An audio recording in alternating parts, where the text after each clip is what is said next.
is working towards training and deploying 23,000 recruits for this purpose. Recognizing the need for robust security, the police service is establishing a 24-hour police unit to improve 9 patrols and utilize technology supported by nationwide sensitization. The Minister of Energy and Green Transition is engaging the PURC to set up smart metering with a time of use tariff, charging a lesser tariff during the off-peak hours, a direct incentive for enterprises on the 24-hour economy policy. The Minister of Finance and Presidential Advisor on the 24-hour economy policy is finalizing a list of incentives for businesses to sign up for the initiative.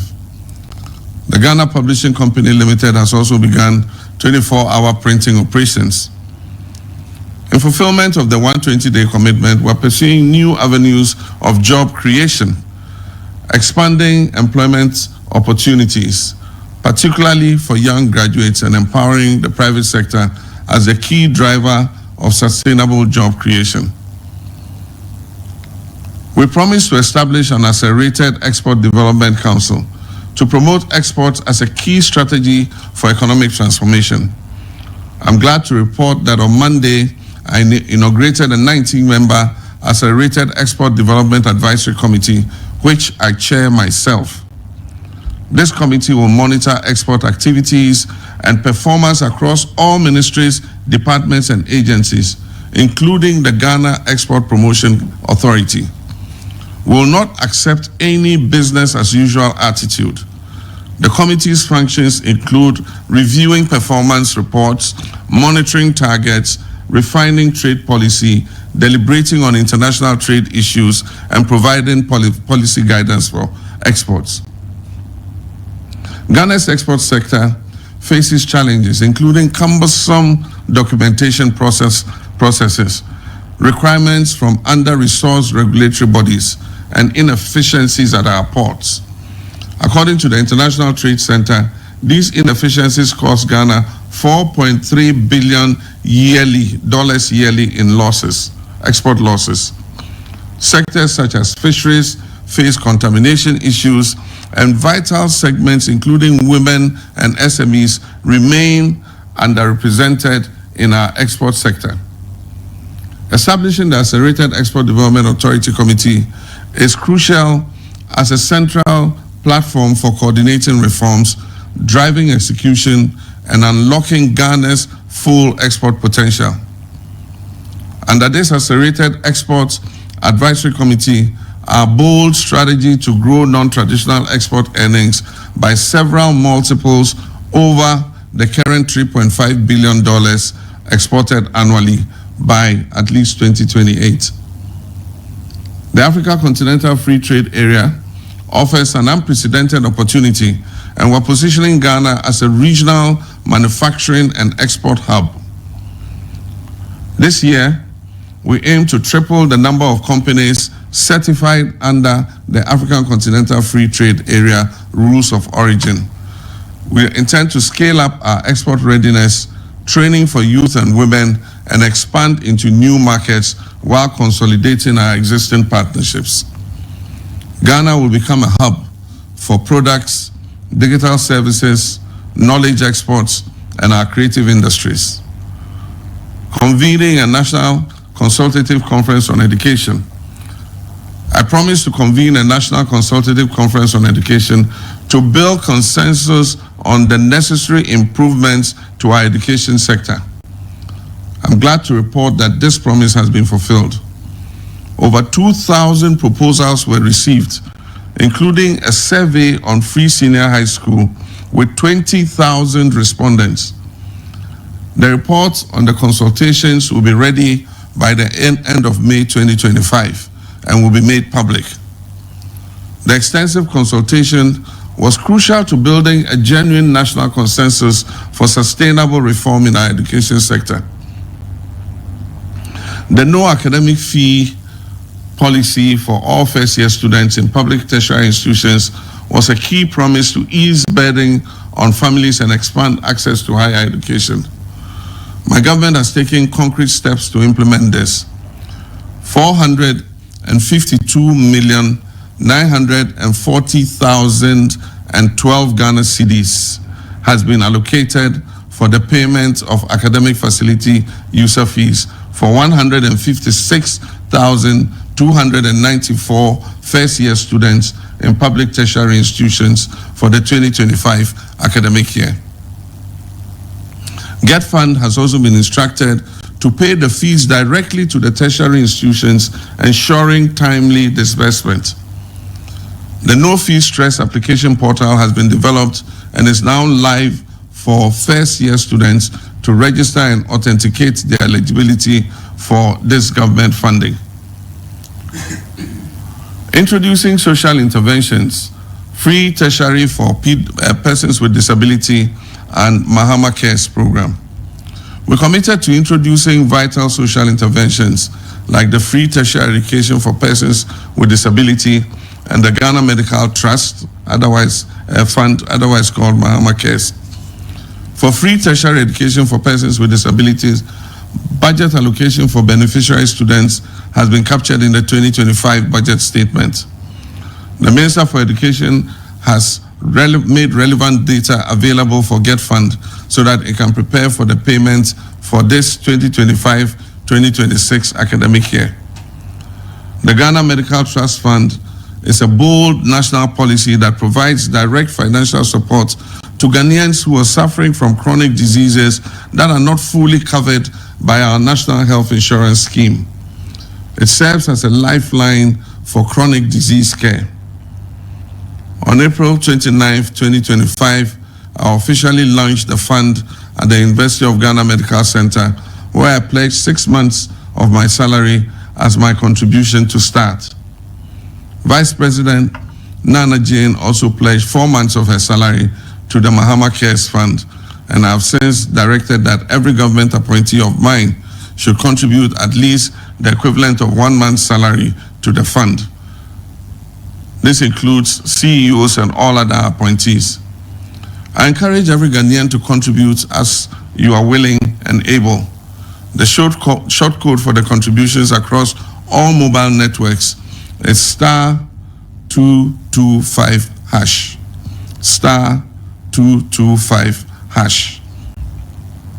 Disbursement to support needy patients will begin once the governing board is put in place. The draft Ghana Medical Trust Fund bill is ready and will be presented to Cabinet at its next sitting for approval and forwarded to Parliament when it resumes from recess. We are united in this mission to touch lives and bring health, healing, and hope and joy to our people. To improve menstrual hygiene, management, and remove barriers to education, I promise to reintroduce the distribution of free sanitary pads to female students in primary and secondary schools. The 2025 budget statement allocated 292,400,000 Ghana cedis for this commitment, and I launched this initiative on the 24th of April 2025.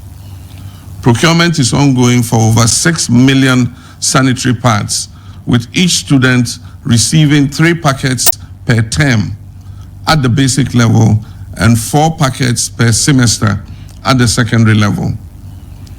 Distribution will be done through the Ghana Education Service structure to all 261 districts, ensuring that no beneficiary is left out. The distribution will be accompanied by health education. A cornerstone of our commitment to good governance and accountability is tackling corruption and eliminating waste. I promise to initiate inquiries and forensic audits into several critical matters of public interest. This war against corruption continues unabated. The Minister for Health is reviewing the Auditor General's report on the COVID-19 expenditures.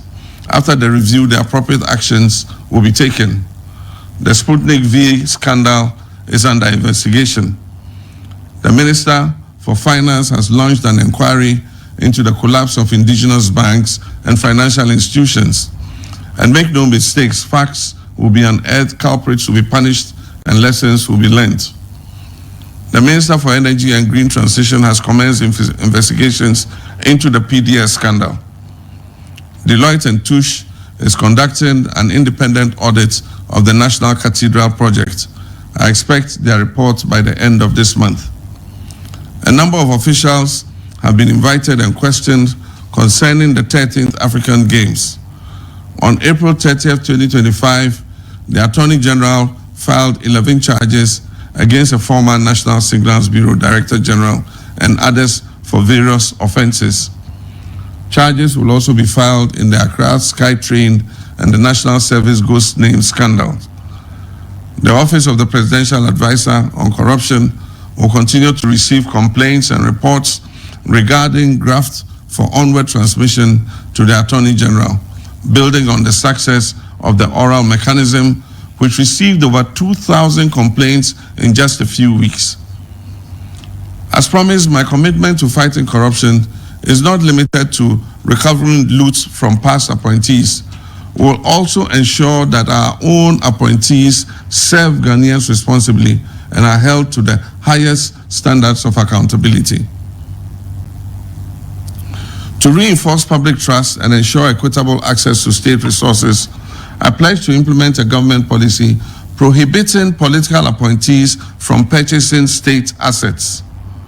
Reports of former officials acquiring public properties after regime changes have eroded public trust, particularly the alarming surge under the previous administration. In response, our policy prohibits all political appointees, their assigns, and closely associated persons from purchasing state assets. Section 5B of the Code of Conduct provides a clear sanction, immediate termination of appointment if an appointee is found to be in the process or has purchased any state asset directly or indirectly. Allocating seed money for the Women's Development Bank. We promise to allocate seed money to establish the Women's Development Bank to empower women entrepreneurs and promote economic inclusion. Accordingly, 51,300,000 Ghana cedis was allocated in the 2025 budget for this purpose. We're finalizing the working structures of the Women's Development Bank, and details will be made public soon. Priority job creation programs. Job creation is a top priority for my administration. We promise to launch the Ejumara National Apprenticeship and 1 million coders program in the first budget. These programs are designed to stimulate youth employment, entrepreneurship, and innovation. The Ejumara program has been launched to train and support 10,000 youth-owned businesses annually, and budgetary allocation has been made for that. 2,000 viable businesses will receive funding based on scalability and the potential to create jobs. This program targets Ghanaian-owned youth-led businesses across all educational backgrounds, with specific directives to allow access for women and persons with disability, unemployed, and out-of-school youth, and our vulnerable populations.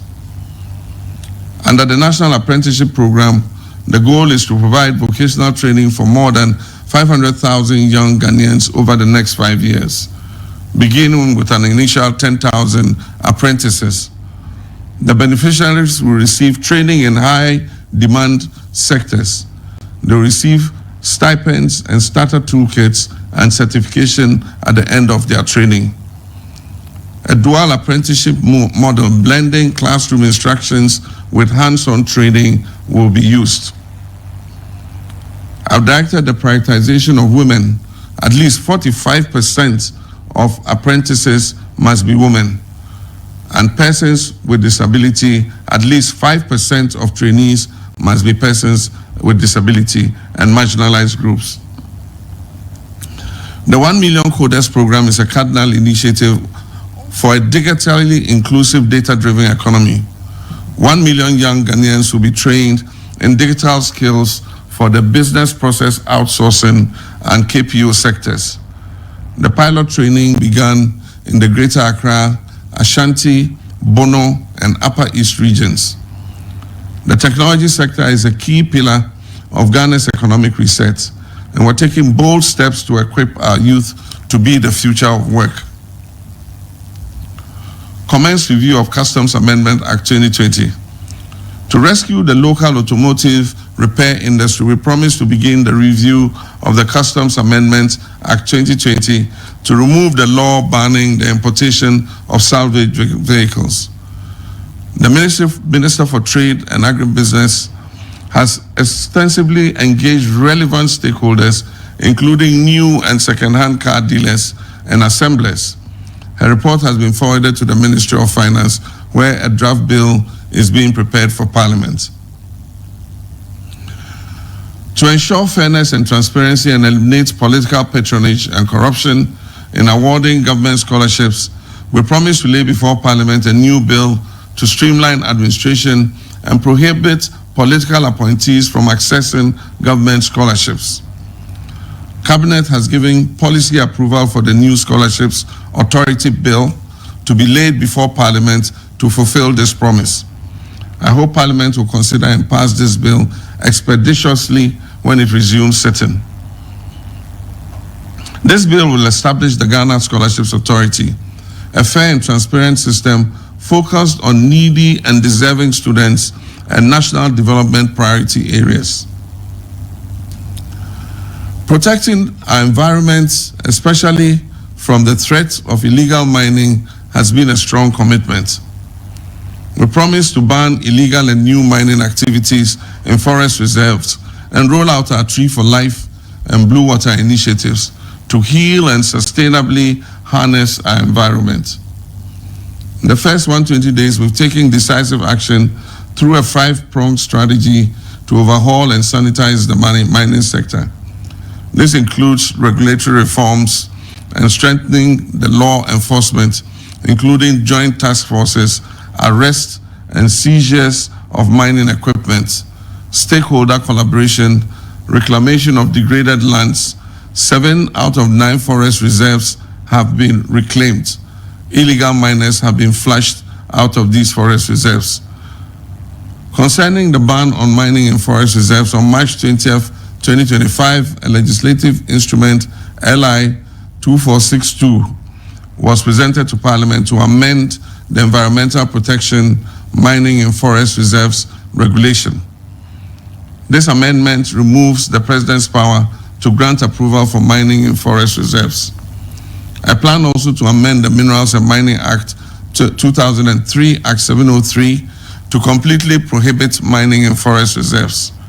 This would effectively, meticulously, legally, and entirely ban mining in our forest reserves. The Ministry of Lands and Natural Resources has launched the Blue Water Initiative to restore our water bodies in collaboration with the Ministry of Environment. This initiative aims to train and deploy Blue Water Guards to monitor and protect critical water bodies and prevent further pollution. At the same time, experts are working to clean up our polluted rivers. The Tree for Life Reforestation Initiative was also launched on March 21st, 2025, to restore degraded lands and combat climate change. This project aims to plant over 20 million seedlings annually nationwide, including through the One Child Per Tree policy to inculcate environmental consciousness in our youths. By combining enforcement, policy reform, technology, and community engagement, we're on track to reclaim our environment and ensure responsible mining for future generations, achieving the expected outcomes of reduced illegal mining, cleaner water bodies, restored forests, and stronger governance.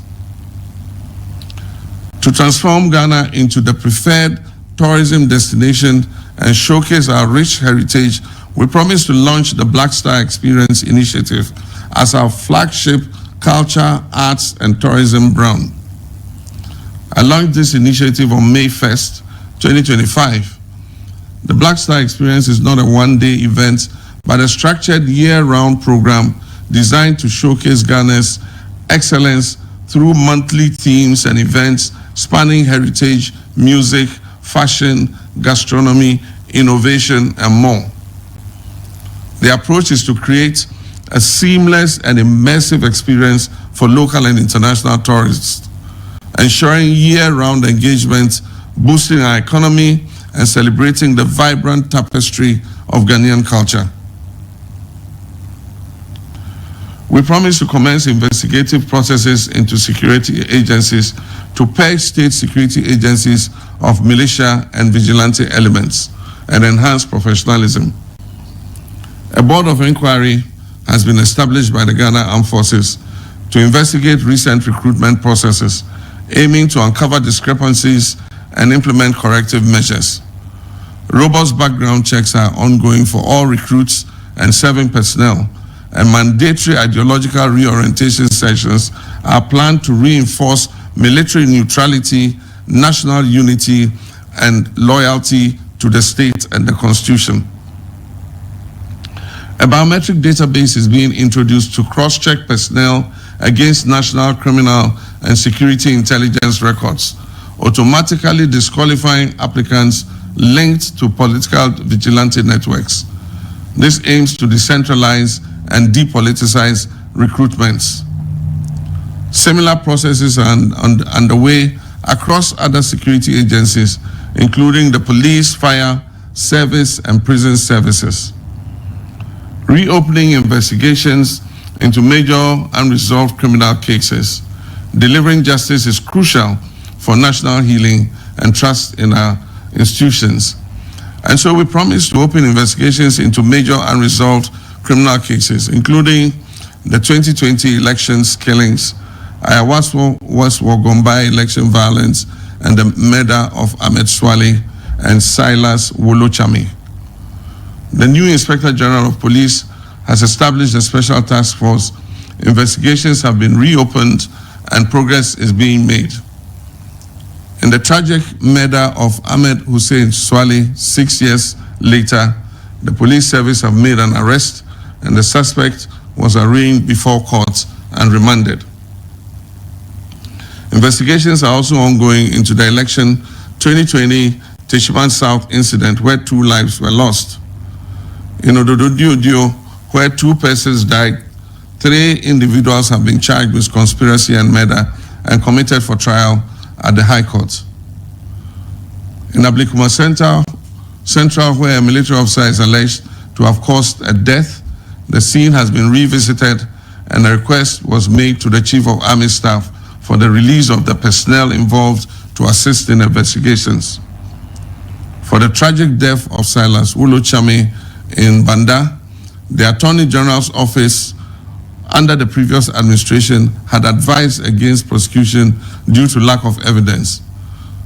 But I'm pleased to report that we have reopened the case based on actionable intelligence. In Doma West, where Kofi Robert died, 1 person has been charged and is standing trial, while the other suspect is at large and is being pursued. In Savlugu, where Zakaria Samira, a 16-year-old, died from a gunshot, efforts are still being made to find the assailant despite a lack of cooperation from witnesses. And concerning the January 31st, 2019, Ayawaso West Wogombai election violence, where 18 persons suffered injury from individuals later identified as national security operatives, we will not let that matter die without justice being served to the victims. ASP Azugo, who was deeply involved in the violence and atrocities on the day, is currently cooperating with the National Investigations Bureau to identify, arrest, and prosecute all those who were involved in the violence. With respect to cases from the 2024 election violence that resulted in tragic deaths in constituencies like Tolong, Damango, Autusenya East, Nkranza South, Ofinso North, and Ahafua North Southwest, the cases are being investigated by the Special Task Force. These are senseless deaths that should never again happen in our nation. Elections are to choose leaders, not to murder our citizens. We're committed to ensuring accountability for political violence so that it will not happen again. The Attorney General is working on a report for Cabinet to recommend appropriate compensation for victims and families involved in these unlawful incidents. Ladies and gentlemen, we promise to initiate a probe into the VRA Akosombo Bond Dam spillage to address the man-made disaster caused by the VRA spillage and prevent future occurrences. We promise to initiate a probe and take steps to compensate the victims. So this administration set up a committee chaired by Engineer Kofi, a former VRA chief executive. The committee has recommended strategies to prevent future occurrences, including establishing what is called a controlled spill flood plan and implementing downstream engineering solutions for flood management. I've directed that the recommendations be implemented immediately. I further indicated that if they are not properly implemented and another destructive VRA flooding occurs like in 2023, the VRA CEO and deputies must resign or be sacked. Initiate immediate steps to compensate flood victims. The 2025 budget has made provisions for the compensation payments, and a team has been put together to coordinate the compensation exercise. I call on the chiefs and people of the affected areas to facilitate the smooth and peaceful execution of this compensation exercise. We promise to shake up and realign state-owned enterprises to enhance their profitability and their value. On March 13, 2025, I hosted a high-level meeting of CEOs under the State Interest and Governance Authority, SIGA, to underscore the critical importance of reforms. We are implementing an enhanced performance management system with clear targets, monitoring financial and operational performance, and promoting good governance in these institutions. A deep dive study is underway to uncover the root causes of challenges and provide insights for targeted strategies to foster innovation and adaptability. My vision is clear: to transform the SOEs into robust pillars of economic growth. This may involve shutting down some of them or merging some of them together.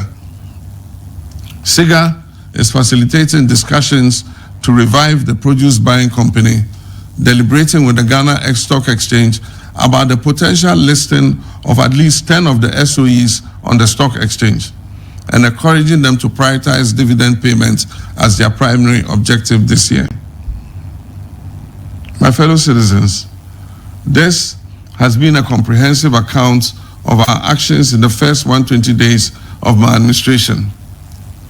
We laid out a social contract with you, the people of Ghana, with specific promises for this critical initial period. Tonight, I'm pleased to report to you that we have fulfilled these promises. From forming a lean government and establishing a robust code of conduct, to taking decisive action to scrap burdensome taxes, initiating inquiries into past wrongdoings, launching major job creation programs, tackling illegal mining, reviving our environment, promoting our tourism and export sector, streamlining scholarships, supporting vulnerable populations, and holding our security agencies accountable. The foundation for resetting Ghana and building the Ghana we want together is being laid with speed and determination. These actions are not merely check boxes on a list. They signify a fundamental shift in how government operates, with transparency, accountability, efficiency, and a profound sense of urgency for the well-being of every Ghanaian. Fellow citizens, I take my promises seriously, and my word is my bond. Although we've established a solid foundation in this first 120 days, considerable work remains on the journey to realize the Ghana we all want together. This journey requires the collective effort of all of us, and I'm profoundly grateful for the mandate you have given me and my government to lead this nation. Your trust is our most valued asset, and will continue to work tirelessly to deserve that trust. And so I call upon every Ghanaian in every city, town, and village, in every sector of our economy, across every political divide, to join hands with us. Let us continue to work hard together, united by one purpose and a shared vision, to overcome the challenges and build a brighter, more prosperous future for our beloved nation. I thank you for receiving me in your homes. I thank you for your attention this evening. May God bless you all, and may God bless our homeland, Ghana.